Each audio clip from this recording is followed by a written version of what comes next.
la dictée est une activité très intéressante justement pour parler du français parce que ça fait appel à beaucoup de facultés en français, aussi bien l'habileté de lire, l'habileté de parler, l'habileté de montrer ses qualités et ses connaissances des règles de la langue française. C'est l'association des professeurs de français du Bénin qui est l'opérateur de cette dictée. Donc l'Institut français délègue l'organisation de la dictée. La dictée est ouverte vraiment à toutes les catégories, on va dire socio-professionnelles, mais à partir de l'âge de 9 ans jusqu'à X âge. Il n'y a vraiment pas de limite à partir de 9 ans. La dictée ne se passe pas seulement à l'Institut français de Cotonou. Il y a 8 sites qui sont retenus pour la dictée francophone en dehors de l'Institut français de Cotonou. Il y a l'Université de Parakou qui est retenue et l'Institut français de Parakou aussi qui est retenu dans le nord.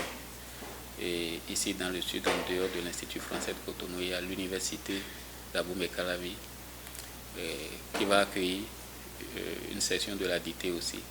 Il y a le CG1 de Ouida et à Porto Novo, nous avons l'école normale supérieure et le lycée Béanzin qui vont aussi accueillir la dictée francophone. Et quand on sort de Porto Novo, à côté, il y a Adjara, précisément Mélé Djonou, où nous avons l'association des leaders solidaires d'Adjara qui organise pour le compte de l'Institut la dictée francophone dans la bibliothèque de Mélé Djonou.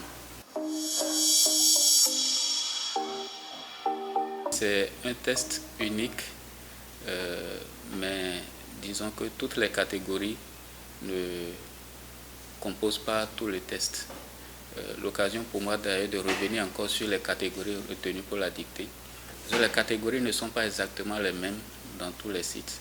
Ici à l'Institut français de Cotonou, nous avons retenu 4 catégories, à savoir les 9 à 12 ans, les 13 à 15 ans et puis les 16 à 19 et puis la 4e catégorie c'est les 20 ans et plus. Ça c'est à l'Institut français de Cotonou, mais ce n'est pas la même chose partout.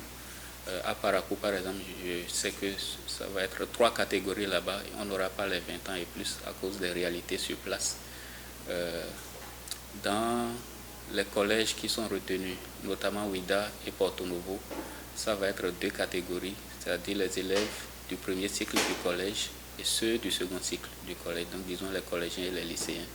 À l'université, c'est juste une catégorie, donc ça va être les étudiants dans les 2 universités d'Abomey-Calavi et de Parakou et à l'UNS, l'école normale supérieure.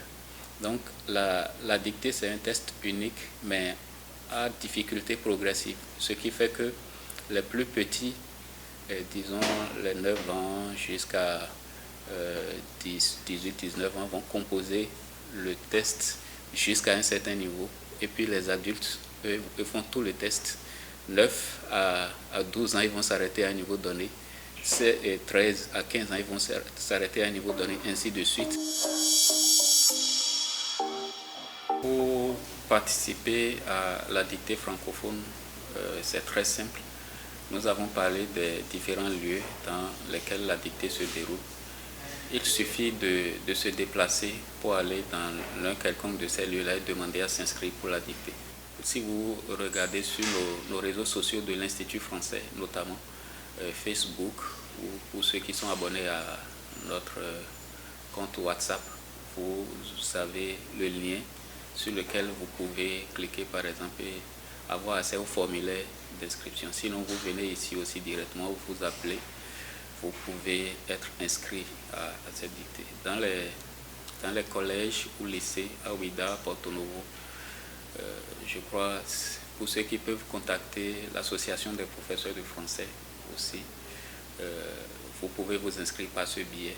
Et si vous regardez sur les réseaux sociaux de cette association aussi, vous aurez les liens pour vous inscrire. Donc pour chaque lieu, il y a des liens d'inscription qui sont faits en fait et il faut soit aller dans les lieux ou aller sur un réseau social pour pouvoir avoir le formulaire d'inscription et s'inscrire. Ce sont des lots intéressants, constitués aussi bien de fournitures scolaires que de livres, parce qu'il y a des librairies qui nous accompagnent, constitués aussi de gadgets électroniques, parce que nous avons des opérateurs de télécom qui nous accompagnent, qui nous ont donné des lots. Donc il y a des lots très intéressants qui sont donnés et qui vont être donnés pour les concours qui arrivent.